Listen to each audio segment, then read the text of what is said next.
านผู้ฟังกำลังให้เกียรติรับฟังสถานีวิทยุเจียงใหม่มหานคร FM 107.25 เมกะเฮิรตซ์อันดับต่อจากนี้ไปเจิญอู้จ๋ากำเมืองกับดีเจคำเพชรเจ้า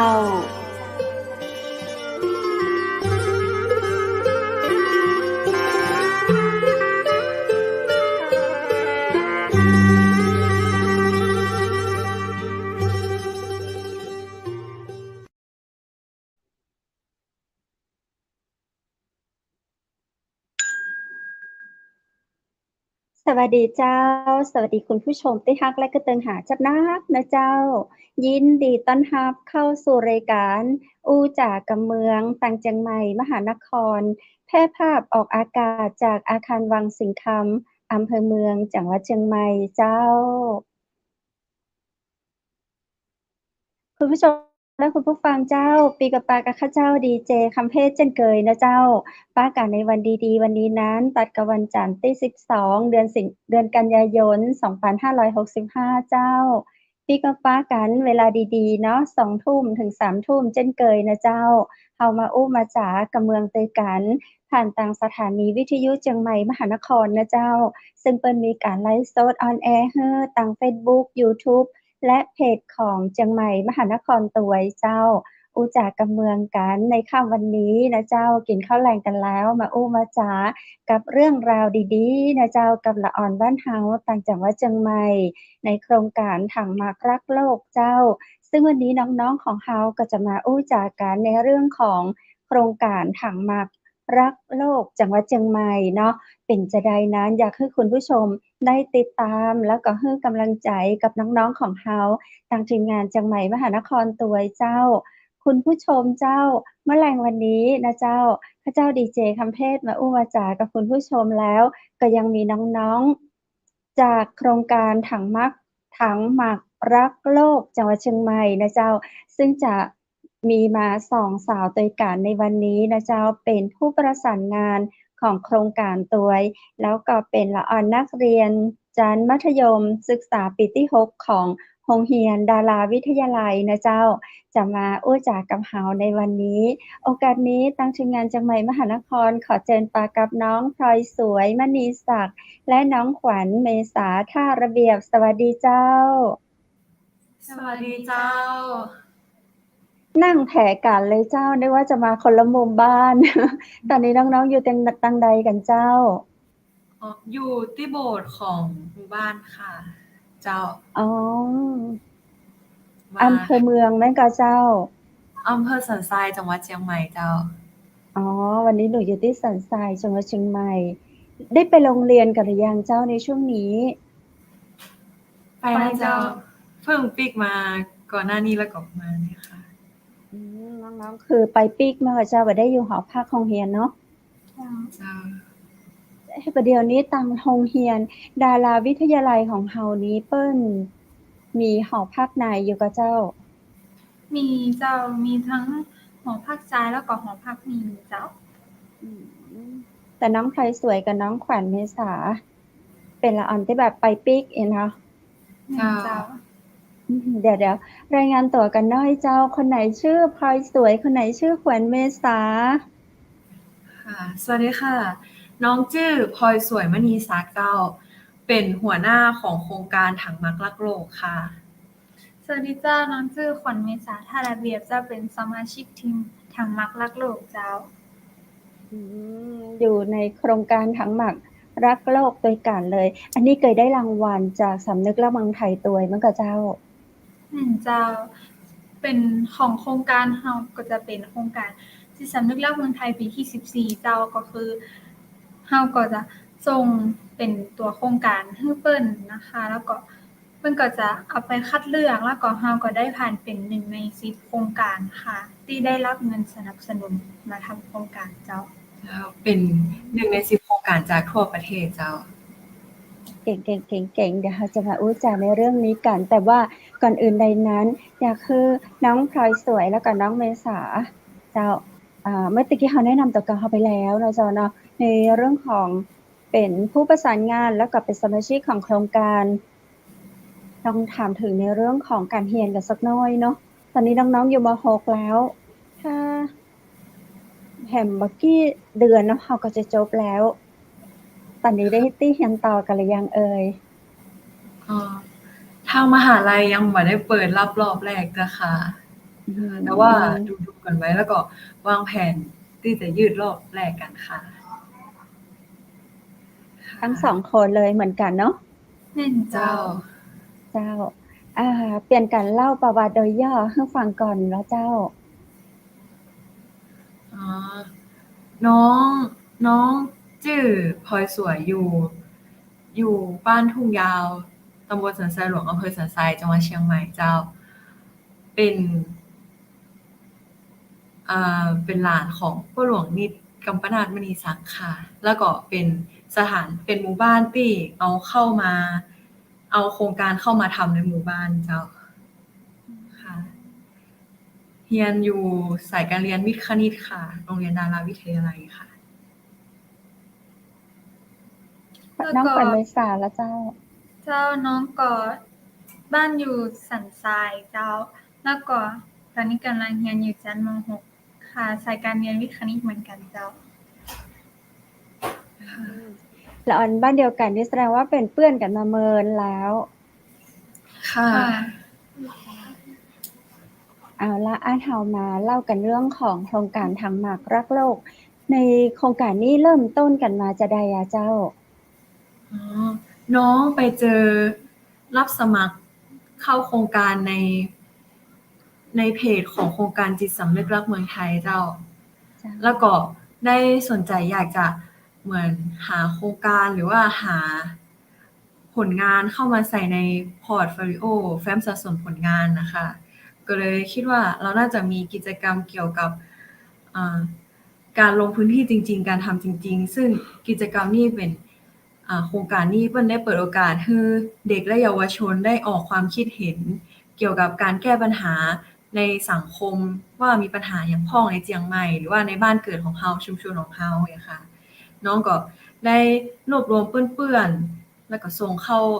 งชื่อเข้าไป แล้วก็กึดโครงการร่วมกันว่า ในเจียงใหม่ของเรานี่มีปัญหาสิ่งแวดล้อมอะหยังเกิดขึ้นพ้อง ที่เราสามารถจะช่วยกันได้ค่ะ ได้โครงการมาแล้วน้องเนี่ยใดต่อเจ้า?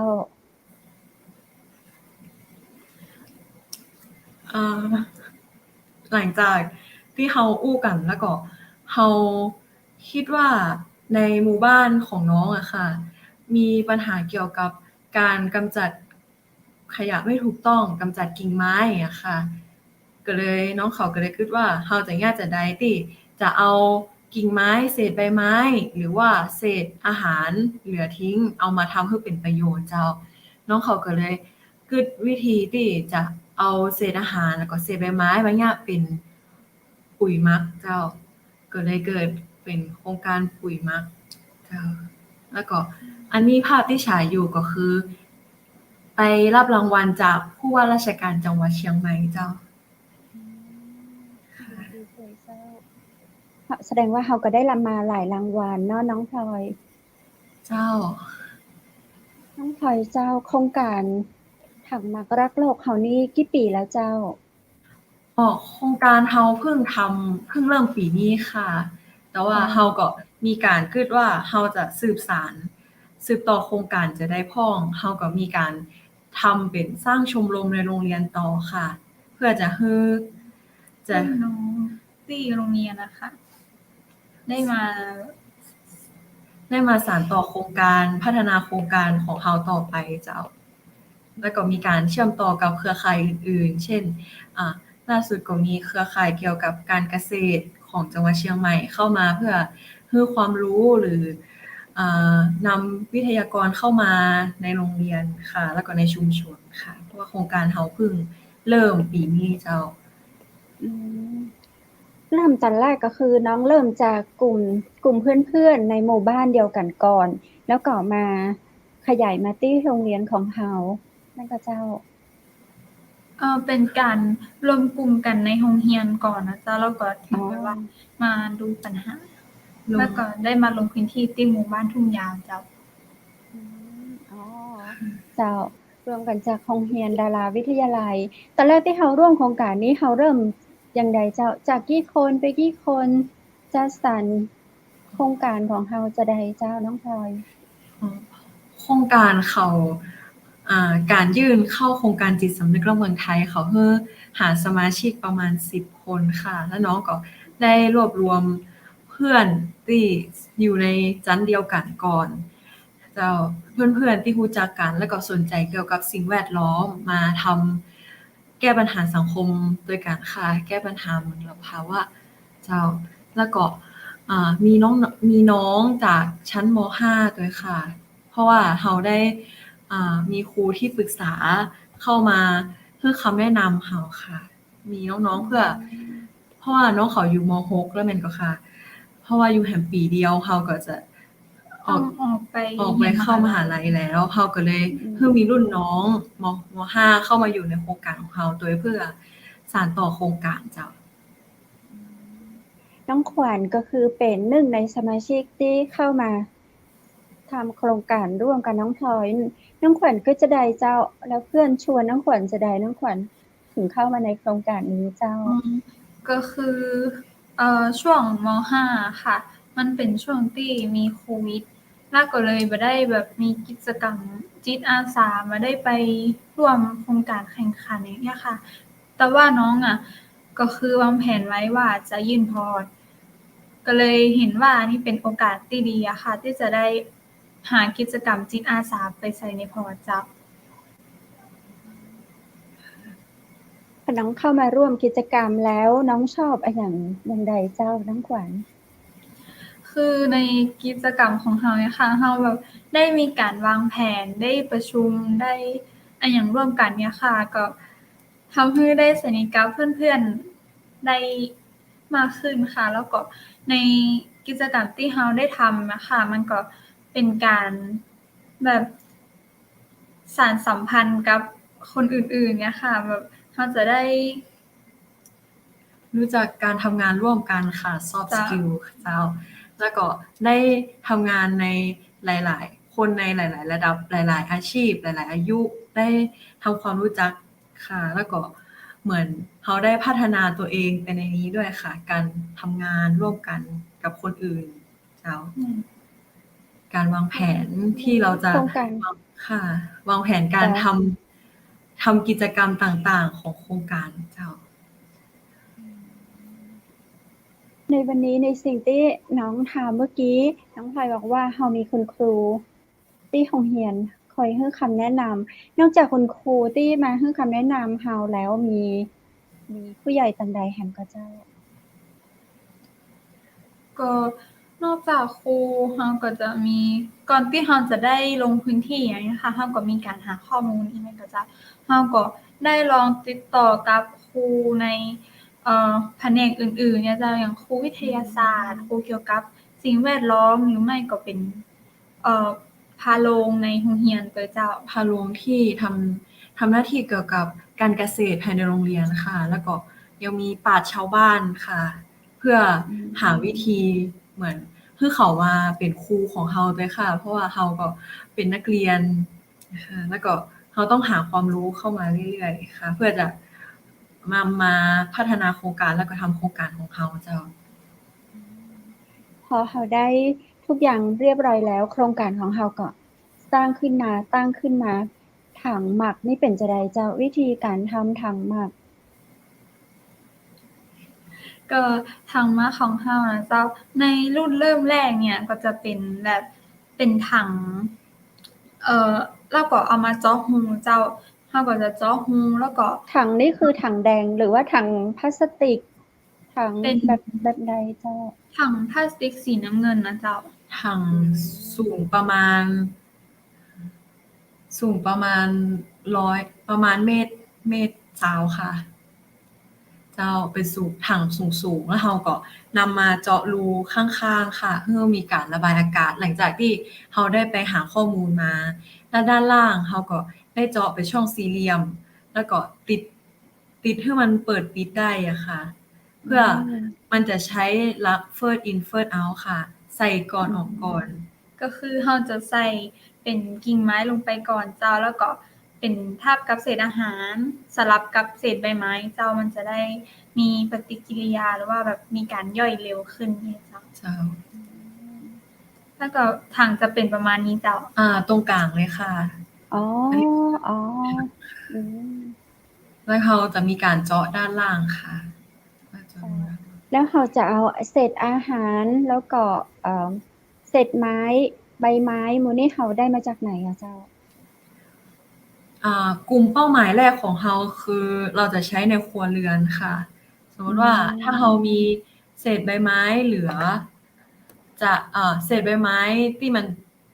มันกองกันอยู่นะคะเราก็สามารถนำมาใส่ในถังปุ๋ยของเราแทนที่เราจะเอาไปเผาเนี่ยค่ะเราก็มีการให้ความรู้กับคนในหมู่บ้านตัวเจ้า เพราะว่ามันเพื่อลดมลพิษค่ะ แล้วก็เรายังมีการแยกเศษอาหารค่ะ เศษอาหารในครัวเรือนนำมาแยกน้ำก่อน แล้วก็นำมาใส่ในถังปุ๋ยของเราจ้ะ เราจะใช้เฉพาะเศษอาหารเราบ่ใช้น้ำอย่างน้ำแกงอย่างวันนี้บ่ใช้หรือว่าจะใดเจ้า เราจะเอาน้ำแกงออกก่อนเจ้า เพราะว่า อืม ถ้าเราใส่เข้าไปทั้งหมดมันอาจจะมีการเน่าได้เจ้า เพราะเราใส่เศษใบไม้ตัวนี้เจ้า อ๋อแล้ว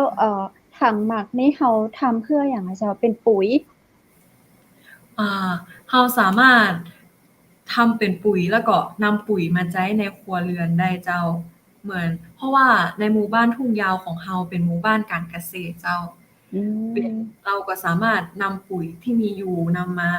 ใช้ในครัวเรือนในสวนเนี่ยเจ้า เพราะว่าจากที่เราได้ลงพื้นที่ไปสำรวจเราพบว่าในหมู่บ้านเคยมี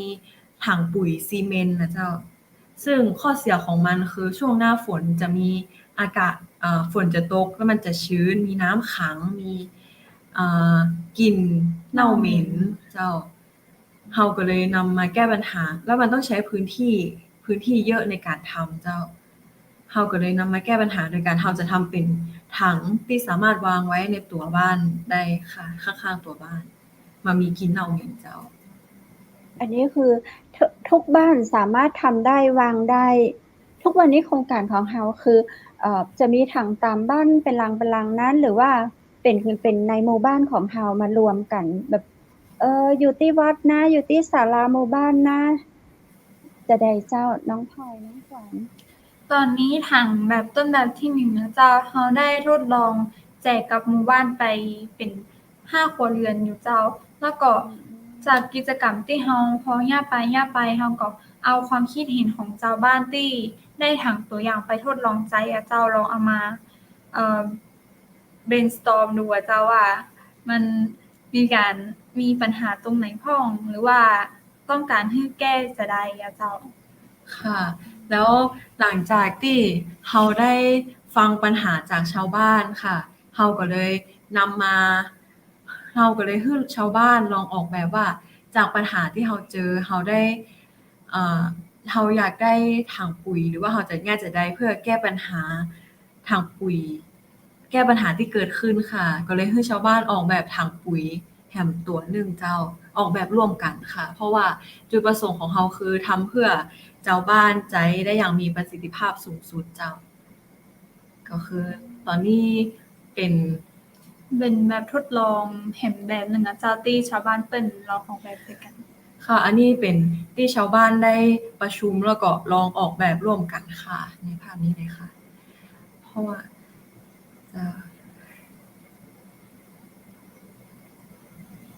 ตอนนี้คือเรามีอยู่5ครัวเรือนละประมาณกี่ถังอะเจ้า ครัวเรือนละ1ถังค่ะ เพราะว่าตัวถังมันสูงประมาณ120เซนติเมตรค่ะ แล้วมันสามารถใส่อาหารได้เยอะมากเลยค่ะใช่ค่ะมันสำหรับ1ครัวเรือนนึงสามารถใช้ได้ค่ะ ใช้เวลาเมินก็เจ้ากี่เดือน ประมาณ2-3 เดือนเจ้า แล้วก็ขึ้นอยู่กับแบบสิ่งที่ใส่ลงไปตัวเจ้า เพราะว่าถ้าเป็นอย่างหมูกระดูกเศษที่มันย่อยยากหน่อยมันก็จะต้องใช้เวลานานหน่อยเจ้า แล้วก็ นอกจากที่เราจะทำถังหมักปุ๋ยแล้วอะค่ะเรายังมีการมอบความรู้ให้กับเด็กและเยาวชนค่ะ โดยเราได้มีการเชื่อมสามเขาว่าสามองค์กรค่ะ ก็จะมีโรงเรียน โบสถ์แล้วก็ชุมชนค่ะมาทำงานร่วมกันค่ะ โดยเราจะนำเด็กจากคริสตจักรแล้วก็เด็กในชุมชนบ้านทุ่งยาวของเรามาให้ความรู้เกี่ยวกับการแยกขยะอย่างถูกวิธีเจ้า แล้วก็การปลูกฝังให้เด็กมีจิตสำนึกในการที่อยากจะปลูกผัก เห็นประโยชน์ของผักชนิดต่างๆค่ะ แล้วก็ปลูกฝังในเรื่องของปัญหาสิ่งแวดล้อมโดยเจ้าว่าถ้าเกิดว่ามาทำจะเกิดขึ้นอยากเจ้า มีอย่างเพิ่มเติมแห่งพระเจ้าที่เราทำกันอยู่ให้กับหมู่บ้านของเรา อย่างที่ทำอีกให้หมู่บ้านของเรา แค่นี้ก่อนน่าจะบ่มีเวลาน้องๆไปเรียนหนังสือแล้วมั้ง เอาช่วงเวลาไหนที่มาทำในกิจกรรมเหล่านี้เจ้า เราจะลงมาทำวันอาทิตย์ แล้วแต่ที่เราจะนัดกับชาวบ้านไว้อะค่ะ อาจจะเป็นที่วางแผนเอาไว้นะคะ หลังจากนี้เราจะลงมาที่หมู่บ้านเทอม1 ครั้งค่ะ เจ้าเพื่อลงมาทำกิจกรรมกับชาวบ้านเจ้า แล้วก็ให้น้องๆได้มาสัมผัสกับบรรยากาศของหมู่บ้านและเห็นปัญหาจริงๆลองทำจริงๆแก้ปัญหาจริงๆพัฒนาโครงการต่อจ้ะคิดว่าจะลงมา1เทอม1ครั้งค่ะ แต่ว่าช่วงนี้ก็น้องเขาก็ได้ลงชุมชนประมาณ3 2-3 ครั้งแล้วค่ะ เพื่อลงมาพัฒนาโครงการในช่วงต้นเจ้า ช่วงนี้ก็ลงมาบ่อยหน่อยจ้ะลง เขา มา มีหน่วยงานไหนที่แบบเข้ามาช่วยเหลือเขาพ้องเจ้า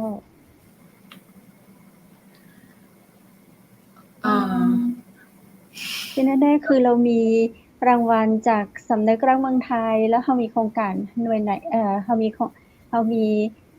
หน่วยไหนที่เข้ามาซัปพอร์ตเราแหมก็เจ้าในการทำกิจกรรม หลังจากที่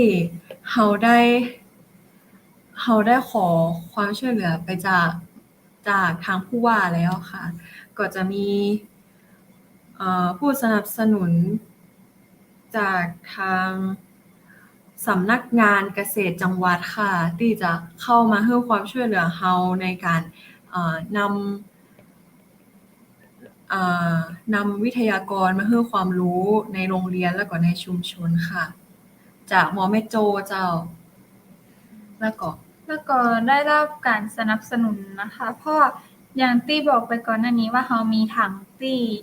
ต้องเอามาทดลองจากความคิดเห็นของหมู่บ้านนั่นก็เจ้า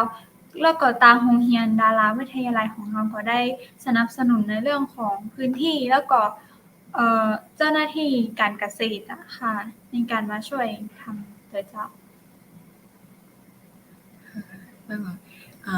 ชาวบ้านในชุมชนก็ให้ความช่วยเหลือกันดีเจ้า แบบให้ความร่วมมือในการทำกิจกรรมในการ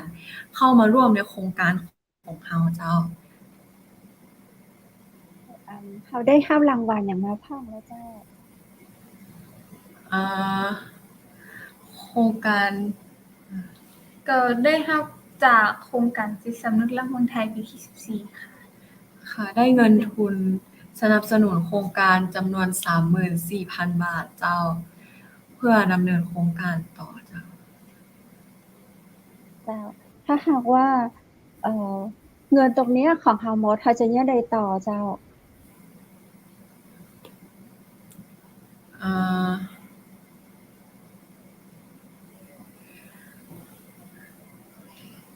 เงินส่วนนี้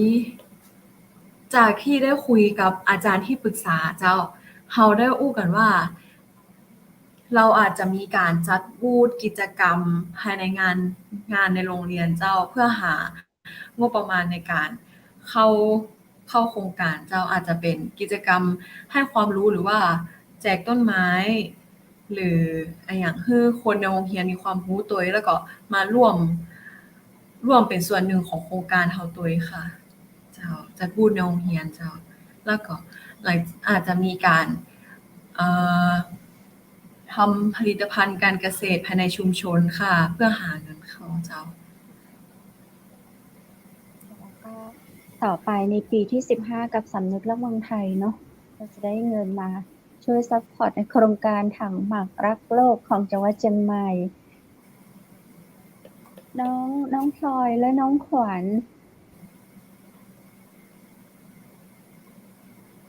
จะต้องไปเรียนต่อแล้วก็มอบโครงการนี้ให้กับรุ่นน้องม .5 เรายังมีเวลาที่จะอยู่ตรงนี้แหมกี่เดือนเขาได้วางไว้ก็เจ้า เอ่อก็ตอนนี้ที่ต้องสานต่อมีเป็นเรื่องของตัวถังที่เราเอามาทดลองรอบที่2อะเจ้าแล้วก็ในชมรมของเรามีรุ่นน้องทั้งของม .5 แล้วก็ม .4 โดยเจ้าก็ถ้าเกิดว่าจบปีนี้ไปปีหน้าที่จะมีโครงการจิตสำนึกรักเมืองไทยรอบต่อไปกับน้องม .5 ก็จะยื่นต่อเลยค่ะ ค่ะมีสมาชิกชมรมประมาณ30คนค่ะตอนนี้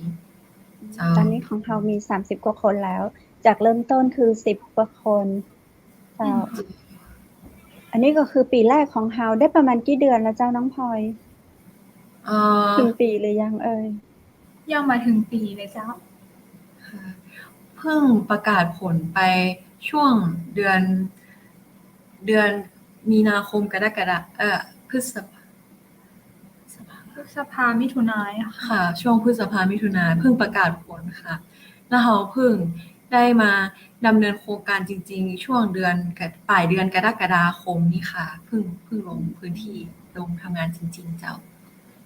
เก่งมากเลย เหมือนแบบว่าคนมืออาชีพมาทำงานแบบถ้าประมาฟังจากน้องๆแบบเองนี่แบบนึกภาพออกเลยเนาะว่าเด็กมัธยมทำโครงการได้ขนาดนี้เปิงและเจ้าที่น้องๆได้รางวัลมา แล้วก็ได้ไปสืบสานได้ไปมอบให้กับรุ่นน้องที่จะได้ทำโครงการแบบนี้ต่อไป มีความภาคภูมิใจจะได้พ่องเจ้าในวันนี้ในสิ่งที่เขาได้กึดแล้วก็เขาสามารถทำค่ะก็รู้สึกดีใจค่ะที่ได้มาเจอโครงการนี้แล้วก็ได้ทำงานร่วมกับเพื่อนๆทุกคนได้มาลองเห็นปัญหาและการทำงานจริงๆค่ะเพราะว่าทางโครงการเขาจัดขึ้นเพื่อแก้ปัญหานั่นก็ค่ะเราได้ลงไปเห็นปัญหาจริงๆเลยได้ลองคิดวิธีการแก้ไขปัญหากันเองค่ะแล้วก็สำหรับน้องอะค่ะก็ประทับใจในเรื่องการได้มีปฏิสัมพันธ์กับเพื่อนๆแล้วก็ได้รู้จักกับน้องๆเยอะขึ้นนะคะแล้วก็การที่เราได้ทำการรีเสิร์ชหาข้อมูลลงพื้นที่จริงอะค่ะทำให้แบบเห็นถึงความเป็นชาวบ้านนะคะเป็นวิถีชีวิตเห็นเป็นการใช้ชีวิตในบ้านที่เป็นแบบการเกษตรอะค่ะมีหลายๆอย่างที่เรายังบ่รู้เรายังบ่เคยเจอแล้วมันก็เป็นเรื่องที่น่าสนใจค่ะแล้วก็ได้ช่วยหมู่บ้านช่วยชาวบ้านในการแก้ปัญหาในชุมชนของเราด้วยค่ะและนี่ก็เป็นส่วนที่ชาวบ้านเปิ้นก็ดีใจตัวที่แบบหมู่ละอ่อนหมู่บ้านเฮาคือถึงหมู่บ้านคือถึงคนในหมู่บ้านอยากจะช่วยแก้ไขปัญหานะคะเปิ้นก็ดีใจที่ละอ่อนรุ่นใหม่มาสนใจการทำปุ๋ยหมักการเกษตรเนี่ยเจ้าถ้าเราจะจวนเปิ้นเข้ามาร่วมโครงการนี้น้องพลอยจะบอกว่าจะได้เจ้า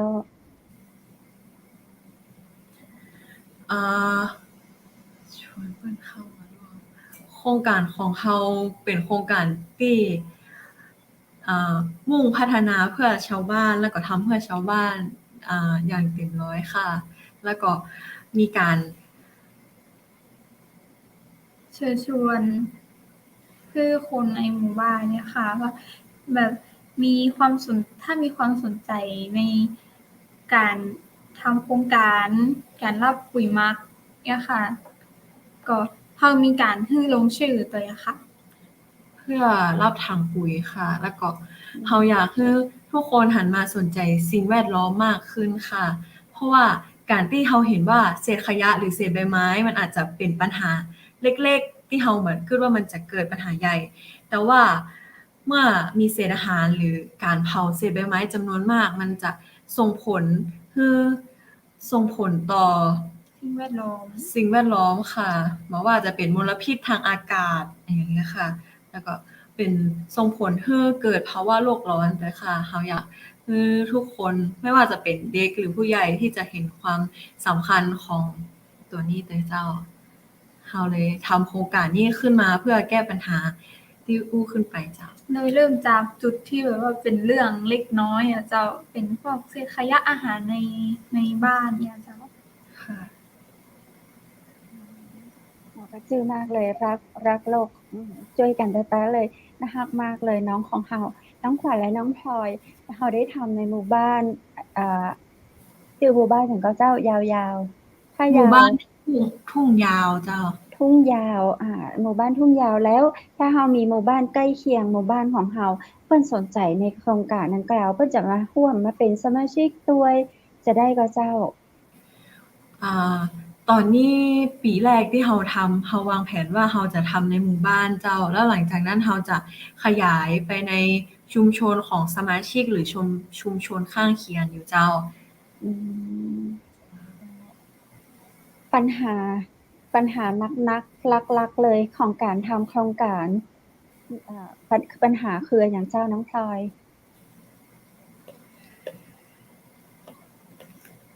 ปัญหาก็คือ ปัญหาในการทำโครงการ ช่วง ก็มีเรื่องของวันที่ได้ลงทำกิจกรรมเนี่ยเจ้าอย่าง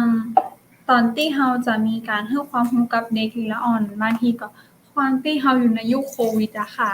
บางทีก็มีคลัสเตอร์แบบเด็กละอ่อนเป็นโควิดเนี่ยค่ะเราก็ต้องทำแผนสำรองนะคะหรือว่าเวลาที่ชาวบ้านยังบ่มาครบอะไรประมาณนี้ค่ะ เพราะว่าในยุคโควิดพ่อแม่ก็ห่วงเด็กหรือว่าบางคนอาจจะนอกนั้นอาจจะมีเหมือนบางทีเรื่องเกี่ยวกับสิ่งแวดล้อมบางคนอาจจะแบบบ่ได้ให้ความสนใจมากอะค่ะเพราะว่าสมัยนี้ก็วันเสาร์วันอาทิตย์ก็พาลูกไปเรียนพิเศษหรืออย่างเงี้ยค่ะแล้วเราอยากให้ละอ่อนในชุมชนของเราละอ่อนรุ่นใหม่หันมาสนใจสิ่งแวดล้อมมากขึ้นค่ะเพราะว่าอย่างกิจกรรมที่เราจัดขึ้นเราก็อยากให้เด็กได้มาร่วมด้วยกันเจ้านักๆเจ้าเรื่องปัญหาที่เกิดขึ้นค่ะแล้วก็ช่วงฤดูฝนเลยอย่างเงี้ยค่ะการทำโครงการของเราก็จะมีการมันจะเป็นไปได้ยากขึ้นเพราะว่ากิจกรรมอิหยังก็ทำบ่ค่อยได้เจ้าเพราะว่าติดฝนค่ะ นี่คือปัญหาที่เรามี ที่เหมือนแบบถังปุ๋ยไปเจ้าอาจจะแบบว่าต้องปรับแก้ให้มันนิดหน่อยนะคะ ค่ะเพราะว่าเราเพิ่งเริ่มโครงการเนาะค่ะเราก็เลยต้องมีการพัฒนาตัวถังปุ๋ยหรือว่าพัฒนาโครงการเราเพื่อเติบโตไปขึ้นมากขึ้นเรื่อยๆเจ้า เจ้าเป็นกำลังใจให้น้องๆมากเลยเจ้าแล้วในสมาชิกของเรา30 คนนี้อายุในการเข้ามาเป็นสมาชิกในโครงการของเรานี้เรามีจำกัดกับเจ้า น้องๆสามารถอยู่ได้จนจบม.6 เลยค่ะ เพราะว่าน้องอยู่ ส่วนมากก็เป็นมต้นมปลายอีกแบบได้เจ้าเพราะว่าเราต้องการคนขับเคลื่อนที่มีความรู้ในการจัดการแล้วก็ความรู้ในเรื่องของการทำโครงการอีกหน่อยค่ะ ค่ะ เป็นก็คือในวัยของพวกเราที่เป็นเยาวชนเป็นนักเรียน แล้วถ้าปีหน้าน้องไปเป็นนักศึกษา แล้วน้องให้โครงการนี้ให้กับรุ่นน้องไว้ แล้วน้องพลอยที่เป็นคนที่ทำโครงการตรงนี้หนูจะอยู่ส่วนไหนของโครงการล่ะลูก พวกหนูจะสนับสนุนเป็นเบื้องหลังหรือของโครงการค่ะ หรือว่าเป็นผู้ประสานงานโครงการค่ะช่วยให้คำปรึกษากับน้องๆค่ะ โครงการเราก็จะมอบให้ แล้ว กับ เรา รุ่น ก็ น้องต่อไป ค่ะเราก็อาจจะให้น้องๆเข้ามาช่วยทำงานในโครงการของเรามากขึ้นให้มีส่วนน้องเขาก็จะเริ่มมีความเข้าใจแล้วก็สามารถดำเนินโครงการต่อไปได้ค่ะโดยตัวของน้องๆเองโดยเราก็มีอาจารย์ที่ปรึกษาโครงการแล้วก็ชมรมอยู่แล้วค่ะที่เขาให้คำปรึกษาในเรื่องของทั้งศาสตร์พระราชาการทำถังปุ๋ยค่ะการทำงานอย่างเป็นระบบค่ะอันนี้สำคัญมากเลยค่ะแล้วรุ่นน้องของเราที่โรงเรียนเนี่ยถ้าหากว่าที่โรงเรียนดาราวิทยาลัยน้องๆไม่ได้อยู่หมู่บ้านเดียวกันกับเรานี่เขาจะเนี่ยจะใดอะเจ้าน้องๆส่วนใหญ่อยู่ชุมชนใกล้เคียงค่ะแล้วก็เราจะมีการจัดเด็กเยาวชนภายในชุมชนด้วยค่ะจะมีการรวบรวมเด็กและเยาวชนในชุมชนบ้านทุ่งยาวของเราโดยเจ้าที่เป็นจุดเริ่มต้นค่ะเป็นค่ะแล้วก็ต่อไปถ้าเป็นรุ่นน้องในโรงเรียนเฮาตี้เป็นอยู่ในหมู่บ้านอื่นก็คือมาปรึกษากับทางน้องพลอยได้ที่จะทำโครงการขยายโครงการนี้ขึ้นมามันก็เจ้าเป็นเจ้าตอนนี้ทางโรงเรียนเรามีการวางแผนร่วมกับเฮาก็เจ้าทางโรงเรียนมีการวางแผนก็ตอนนี้ทางโรงเรียนก็ยังให้การสนับสนุนเรื่องการทดลองถังอยู่ค่ะแล้วก็อาจจะมีการช่วยในการงบหรือว่าเป็นพวกน้ำในการทำกิจกรรมเนี่ยค่ะถ้าเกิดว่าเรามีการทำกิจกรรมที่เป็นการปลูกฝังความรู้ให้กับคนในชุมชนเนี่ยค่ะมันก็จะเป็นการใช้กิจกรรมใช้เวลาแบบ1วันโรงเรียนก็อาจจะแบบมีการสนับสนุนเรื่องของอาหารหรือว่าน้ำเนี่ยค่ะมันจะเป็นโครงการที่มีการขยายไปแห่มใดแห่มเยอะเลยเนาะโครงการถังหมักรักโลกจังหวัดเชียงใหม่วันนี้5ถังของน้องๆไปถึงการเป็นปุ๋ยได้เพิ่งหรือยังเจ้า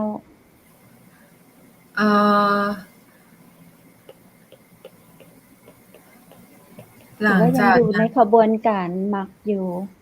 ค่ะยังอยู่ค่ะเพราะว่าเราเพิ่งลงไปนับจากวันที่เราไปแจกชาวบ้านนะคะได้ประมาณ2กำลังเดือน2เดือนอยู่เจ้ามันยังมาถึงเริ่มต้นเนาะอาจจะได้ตอนนี้ฟังแล้วเหมือนเรามาถึงประมาณ30-40% ของกิจกรรมกับเจ้าค่ะแล้วก็เป็นค่ะ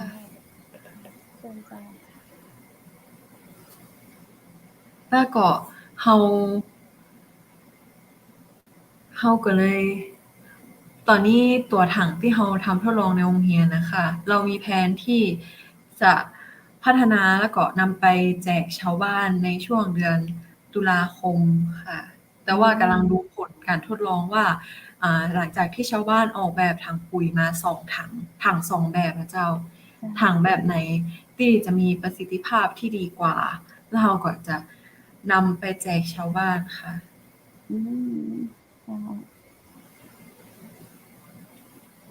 ตีออกแบบถังนี่คือหน่วยงานต่างใดหรือว่าผู้ใหญ่ต่างใดเปิ้นมาช่วยเจ้าในรอบล่าสุดเจ้าตี้เฮาได้มีการลงความคิดเห็นของชาวบ้านนะเจ้าก็มีอาจารย์จากมอแม่โจ้เจ้าที่มาช่วยออกแบบถังแล้วก็พูดปัญหาเกี่ยวกับระยะเวลาสิ่งที่จะใส่ลงไปหรือว่าพวกจุลินทรีย์ความบ่สะอาดที่มันจะเกิดขึ้นประมาณนี้ค่ะ ค่ะ เพราะว่าในหมู่บ้านนะคะได้มีการนำทางมอแม่โจ้เปิ้นได้มาทำกิจกรรมกับทางหมู่บ้านเกี่ยวกับการสร้างอาชีพจากปุ๋ยเป็นปุ๋ยคอกค่ะ ชาวบ้านก็เลยจากอาจารย์เลยค่ะ ชาวบ้านก็เลยมีความรู้ระดับหนึ่ง แล้วก็เราก็เลยให้ชาวบ้านลองออกแบบสิ่งที่ชาวบ้านอยากต้องการอยากได้เจ้า แล้วก็มีปราชญ์ชาวบ้านมาช่วยออกแบบด้วยค่ะ อันก็คือโครงการของเราสำหรับน้องพลอยและน้องขวัญบอกได้เลยว่าเรามีคนที่เข้ามาช่วยแนะนำจ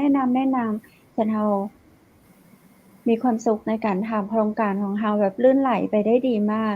เมื่อกี้จำได้ว่าพี่ถามในเรื่องของปัญหาน้องๆต้องนึกเหมือนว่ากว่าจะรู้ว่าอ๋อเราก็มีปัญหาแต่ฟังแล้วน้องๆแบบฝ่าฟันปัญหาไปได้แบบสบายมากเลย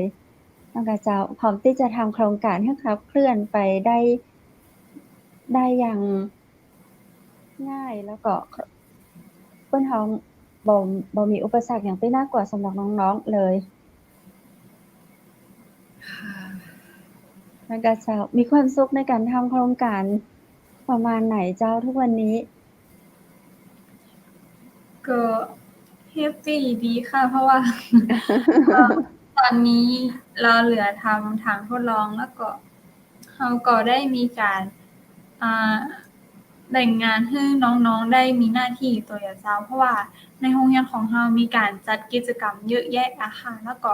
การจัดกิจกรรมก็จะมีการแจกข้าวอะค่ะซึ่งในแต่ละปีเวลามีกิจกรรมข้าวก็จะเป็นเศษอาหารที่มันทิ้งมาปุ๊บเดียวเจ้าเราก็ได้ประโยชน์จากส่วนนี้ ค่ะ เขาก็ขอความร่วมมือจากหัวหน้าแผนกเพื่อให้เปิ้นประกาศว่านักเรียนที่มีเศษอาหารเหลือให้เอามารวมกันเพื่อเราจะเอาไปใส่ในถังหมักทดลองของเราเจ้า โดยรวมก็แฮปปีดีค่ะ เพราะว่าก็แบ่งเวลาในการเรียนแล้วก็ทำกิจกรรมได้โอเคค่ะ เจ้า ดีมากเลย ช่วงสุดท้ายของรายการน้องพลอยและน้องขวัญเจ้าเราอยากจะฝากอย่างให้กับคนที่เปิ้นสนใจหรือว่าเปิ้นติดตามหรือว่าอยากอย่างต่างจังหวัดมหานครเชิญเลยจ้า อ่าทางโครงการของเขานะเจ้า มีเพจเฟซบุ๊กเจ้า ชื่อว่าเด็กปลูกปุ๋ยเจ้า ก็คือมาจากที่พวกเขาทั้งปลูกฝังในการปลูกผักคือสำหรับเด็กและเยาวชนค่ะ แล้วก็มีการทำถังปุ๋ยให้กับผู้ใหญ่ชาวบ้านค่ะ ก็เลยกลายเป็นชื่อเด็กปลูกปุ๋ยเจ้า อ๋อ ค่ะ แล้วก็มีชื่อมี Instagram ด้วยค่ะ ชื่อ ชื่อเด็กปลูกปุ๋ยเหมือนกันเจ้าแต่ว่า เหมือน เป็น กัน ค่ะ เด็ก underscore ปุ๋ยเจ้า อ๋อ เด็กปลูกปุ๋ย ถ้าเป็น Instagram ก็คือเป็นภาษาอังกฤษ เด็ก DEK underscore PLUK PUI ค่ะ เจ้า แล้วก็ถ้าเป็นเพจก็คือเป็นภาษาไทย ภาษาไทยเลยเจ้า เด็ก เด็กปลูกปุ๋ย เจ้า เจ้า เอาไปกดติดตามกดถูกใจแล้วก็เพื่อกำลังใจน้องๆเนาะติดตามผลงานของน้องพลอยแล้วก็น้องหกน้องขวัญแล้วก็เพื่อนๆที่ทำกิจกรรมในเพจปลูกปุ๋ยก็คือน้องพลอยและน้องขวัญแล้วก็เพื่อนๆก็ยังดูแลไป ถึงแม้เราจะจบไปไม่ได้ทำอะไรตรงนี้แต่ว่าในเพจเราก็ยังดูแลที่จะสานต่อ ค่ะ เริ่มต้นเราจะดูแลก่อนค่ะ แล้วเราอาจจะหาแอดมินที่เป็นน้องๆ หรือว่าจะเป็นอาจารย์ที่ช่วยดูแลค่ะ แต่ว่า ผ ตอน ล นี้เรา งาน ก็ช่วยกันดูแลก่อนค่ะ การปฏิบัติงานของเราอยากติดตามเข้าไปชมก็ตรงนั้นมีหมดเลย ค่ะ เวลามีกิจกรรมงานอะไรเราก็จะลงเพจเด็กปลูกปุ๋ยค่ะ ละ ในวันนี้ทางทีมงานจังหวัดมหานครก็ต้องขอบคุณน้องทั้งสองคนจัดนักเลยเจ้า จะได้รางวัลจากโครงการสำนึกรักเมืองไทยนะเจ้าค่ะน่าจะต้องมีน้องๆไปทุกปีกับกิจกรรมที่ดีจะอีเนาะขอให้น้องเป็นผู้นำของเยาวชนที่ดีต่อไปบอกว่าเราจะอยู่ในโรงเรียนดาราวิทยาลัยหรือว่าเราไปศึกษาต่อในมหาวิทยาลัยเจ้าก็ฝากน้องๆดูแลในเรื่องของโครงการดีๆต่อไปนะเจ้าผู้ใหญ่ใจดีเพื่อก็จะให้การสนับสนุนทางต่อไปเนาะ ขอบคุณค่ะ เจ้า วันนี้ก็ต้องขอบคุณนะเจ้า สวัสดีเจ้าคุณผู้ชมเจ้าวันหน้าเราจะพาไปชมโครงการของน้องๆถึงที่เลยนะเจ้าเพราะวันนี้น้องๆของเราทำมาประมาณ 2-3 เดือนเป็นการเริ่มต้นทำโครงการนะเจ้าเป็นการเริ่มต้นทำโครงการมาได้ก็ยังบ่ถึง 50% เตื้อจะได้เดี๋ยววันหน้าน้องๆก็มีกิจกรรมประมาณเดือนตุลาคมเจ้าน้องบอกไว้เนาะประมาณเดือนตุลาคมถ้าทีมงานเรามีโอกาสนะเจ้าจะไปติดตามผลงานการทำโครงการของน้องๆมาฝากคุณผู้ชมต่างเชียงใหม่มหานครวันนี้ก็ได้พาน้องๆมาให้คุณผู้ชมได้ฟังเนาะกำกึกของละอ่อนมัธยมเด็กรุ่นใหม่เป็นจั่งใดคุณยายเราฟังนี่โอ้โฮเงิบเลยเนาะละอ่อนยังว่าเก่งแต่เก่งว่ากึดได้ทำได้สร้างสรรค์สิ่งที่ดีๆให้กับชุมชนให้กับท้องถิ่นสร้างขึ้นมาได้เนาะถังหมากรักโลกโอ้โฮสุดยอดเจ้าสมขวัญแล้วเจ้าที่สำนึกฮักเมืองไทยอ่าต้อนรับเข้าสู่โครงการของเปิ้นแล้วก็ฮือเงินฮือเนาะสิ่งที่ดีๆให้น้องๆได้ดำเนินโครงการดีๆแบบนี้เจ้าวันนี้เราได้สำนึกฮักเมืองไทยของเราหรือยังคุณผู้ชมและคุณผู้ฟังไม่ว่าคุณจะเป็นไผก็ตามนะเจ้าถ้ามีความสำนึกที่ดีฮักเมืองไทยในวันนี้มีโครงการดีๆนะเจ้าแจ้งมาได้เน้อที่ทีมงานจังหวัดมหานครเจ้าเรายินดีที่จะเชิญมาอู้มาจ๋านำเรื่องราวดีๆมาเผยแพร่ฮือ กันได้ติดตามชมนะเจ้าคุณผู้ฟังวันนี้ก็ต้องขอบคุณน้องๆจากโรงเรียนดาราวิทยาลัยนะเจ้างามก็งามเก่งก็เก่งละอ่อนรุ่นใหม่เนาะน้องพลอยสวยและน้องขวัญเมษาเรียนม6บ่ได้เนาะเจ้ายังจะต้องไปศึกษาต่อในระดับมหาวิทยาลัยต่อไปเป็นขวัญและกำลังใจให้กับน้องๆนะเจ้าเนาะโอกาสหน้าก็จะเอาน้องๆมาอู้จาต้วยกันแฮมเนาะคุณผู้ชมคุณผู้ฟังที่อยากจะติดตามเพจของน้องเนาะ ก็อย่างที่น้องบอกไว้นะเจ้าเพจชื่อเด็กปลูกปุ๋ยแล้วก็ถ้าเป็น Instagram ของน้องๆนะเจ้าจะเป็นภาษาอังกฤษเด็กปลูกปุ๋ย underscore นะเจ้าเนาะก็ลองพิมพ์เซิร์ชเข้าไปทักกันที่เพจเด็กปลูกปุ๋ยก่อนก็ได้นะเจ้าเนาะหรือว่าจะติดต่อผ่านทางทีมงานจังหวัดมหานครเราก็ยินดีที่จะเป็นสื่อกลางให้นะเจ้าคุณผู้ชมและคุณผู้ฟังวันนี้ช่วงสุดท้ายของรายการแล้วนะเจ้าในวันจันทร์ที่ 12 กันยายนค่ำนี้ ก็ขอบคุณพระอาจารย์รัตน์รัตนยาโนพุทธอุทยานสวนบูรณรักธรรมตำบลแม่แลมอำเภอแม่ริมจังหวัดเชียงใหม่นะเจ้าท่านใดอยากจะเรียนสมาธิก็สามารถสมัครเรียนได้นะเจ้าโทรสมัครที่0980364744ได้ตั้งแต่ 8 โมงเมื่อเช้าถึง 4 โมงเมื่อแลงเจ้า คุณผู้ชมและคุณผู้ฟังเจ้าขอขอบคุณสปอนเซอร์ใจดีตังแม่เสลียงนะเจ้าโรงแรมแม่เสลียงเวียงงามไปแอวแม่เสลียงนะเจ้าจังหวัดแม่ฮ่องสอนโทรสำรองจองห้องพักหรือว่าโทรถามรายละเอียดก่อนได้ที่เบอร์โทร0536214444นะเจ้าและวันนี้ขอขอบคุณผลิตภัณฑ์เสริมอาหารผสมสารสกัดจากมะเร็ดลิ้นจี่นะเจ้า สวยใสหุ่นกระชับขับถ่ายคล่องต้องดีโลพลัสสูตรล้างสารพิษดักจับไขมันบำรุงผิวเจ้าติดต่อได้ที่0973699442และวันนี้ขอขอบคุณน้ำผึ้งแท้น้ำผึ้งตราสารวินนะเจ้าน้ำผึ้งจากธรรมชาติ100%นะเจ้ามีอย.เนาะดูแลสุขภาพของเราด้วยน้ำผึ้งแท้น้ำผึ้งตราสารวิน โทรถามได้ที่0826166889เจ้าและวันนี้ขอขอบคุณภาพพิธีกรหญิงจากร้านผ้าพื้นเมืองชุดไทยใหญ่นะเจ้าท่านใดสนใจผ้าไตรหรือผ้าไทยใหญ่งามๆนะเจ้าโทรถามได้ที่0987739789เจ้าและวันนี้ข้าเจ้าดีเจคำเพชรทีมงานเจียงใหม่มหานครข ขอบคุณคุณผู้ชมและคุณผู้ฟังจัดนักนะเจ้าตีกดไลค์กดแชร์กดติดตามเป็นกำลังใจให้กับทีมงานวันพรุ่งนี้ปิกป้ากันแฮมเนอร์ในวันอังคารเวลา 20:00 ถึง 3:00 จะอีเจ้าสำหรับวันนี้ขอให้คุณผู้ชมนอนหลับฝันดีราตรีสวัสดิ์เจ้า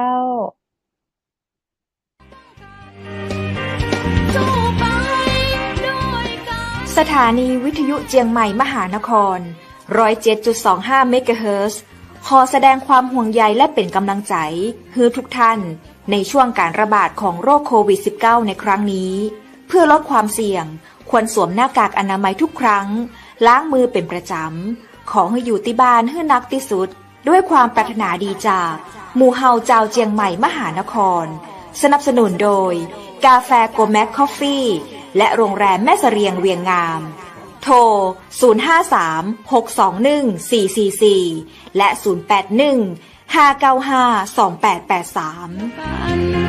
เราจะฝ่าฟัน